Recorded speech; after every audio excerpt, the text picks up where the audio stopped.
avec Jérôme Fourquier, on s'est rencontrés parce que moi je suis journaliste et donc je l'avais interviewé une ou deux fois et on s'est rendu compte qu'on avait des sujets d'intérêt commun et on a même commencé à collaborer, à écrire des petites notes ensemble pour la Fondation Jean Jaurès, notamment sur les Gilets jaunes, avec des angles un peu originaux, c'est-à-dire les chansons par exemple qu'écoutaient les Gilets jaunes, leurs slogans, les lieux où ils se réunissaient, les fameux ronds-points. Et on a fait une autre note sur le kebab, ce que dit le kebab de la France, et cette note avait pas mal marché. Et on s'était dit que bon, bah, voilà, on avait des axes en fait éditoriaux qui pouvaient se rencontrer, se croiser. La formule étant traiter de la société française dans sa globalité, avec des sujets ou des angles d'attaque un peu surprenants, un peu différents, et c'est ça qui nous a plu. Et c'est à partir de là qu'on s'est dit, bah, si on faisait carrément une sorte de panorama de la société française à partir de ces objets cultes, de ces modes de consommation, de ces modes de vie,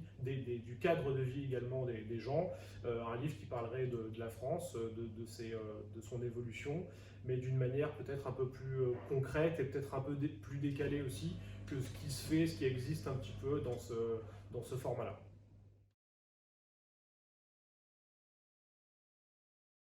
Donc ce livre, La France sous nos yeux, a pour ambition ou objectif de traiter des évolutions de la société française au cours des 4 dernières décennies. Cette France a changé sous nos yeux sans forcément qu'on en prenne pleinement conscience. Et puis également de dresser un panorama de cette société, de cette France d'après, comme nous l'avons appelée, qui est sortie de cette chrysalide et qui ne ressemble plus, sur de très nombreux sujets, à la France que nous avons connue. Un peu en s'inspirant de ce qu'avait fait Roland Barthes en son temps avec les fameuses mythologies, ou ce que d'autres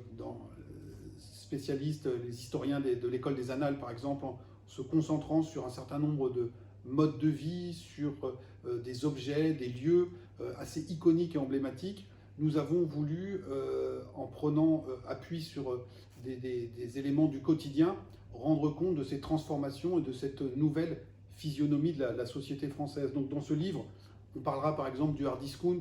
des voitures Dacia ou de l'enseigne Jiffy pour illustrer le désarrimage, c'est-à-dire le décrochage de toute une partie du bas de la classe moyenne. Nous parlerons de la danse country, des Buffalo Grill et des clubs de pole dance pour illustrer l'américanisation de la société française. Nous présenterons au lecteur des cartes sur la remontée de l'huile d'olive au nord de la Loire et la descente de la Galette des Rois au sud pour questionner sur ce qui reste des identités régionales. Et puis, autre exemple, nous pourrons aussi donner à voir au lecteur une nouvelle physionomie des classes moyennes, parce qu'on s'intéresse aussi beaucoup à ces nouvelles classes sociales, en parlant de cette France des Bac+2, des diplômés de BTS ou des IUT. Et l'ambition de ce livre, c'est que ensuite, le lecteur, quand il le referme, ne regarde plus jamais véritablement la France avec les mêmes yeux, de la même manière, et qu'on lui fasse toucher du doigt l'ampleur des transformations et des changements que le pays a connus.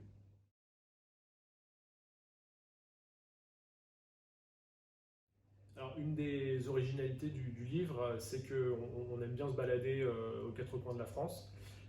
Et du coup, on a sélectionné des lieux qu'on connaît.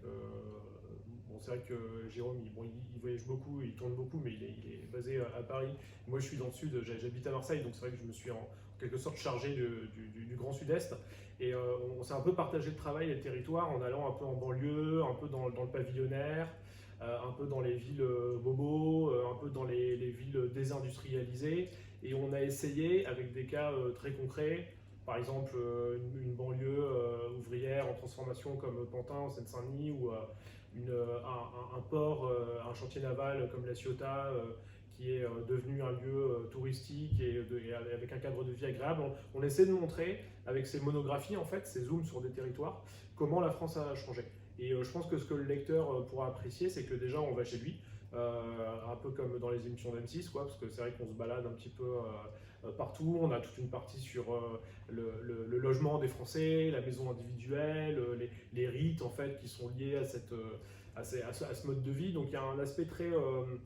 très concret et en même temps panoramique, puisqu'encore une fois, on a essayé de traiter un petit peu à la fois les différentes régions et les différents types de territoires. Et je pense qu'il y a beaucoup de cartes aussi dans le livre, des cartes couleurs qui sont vraiment très belles et qui sont, je pense, originales, qu'on n'a jamais vues. Et ça donne au livre un aspect un peu atlas des nouveaux modes de vie et aussi des nouveaux paysages, dans le sens où on s'est rendu compte, puis on travaillait, que le cadre de vie, la proximité avec la nature, la qualité du logement, du quartier, c'était vraiment devenu des choses qui étaient centrales dans la vie des Français, toutes catégories, tout milieu confondu. Et c'est effectivement, c'est un des points forts, je pense, de cet ouvrage.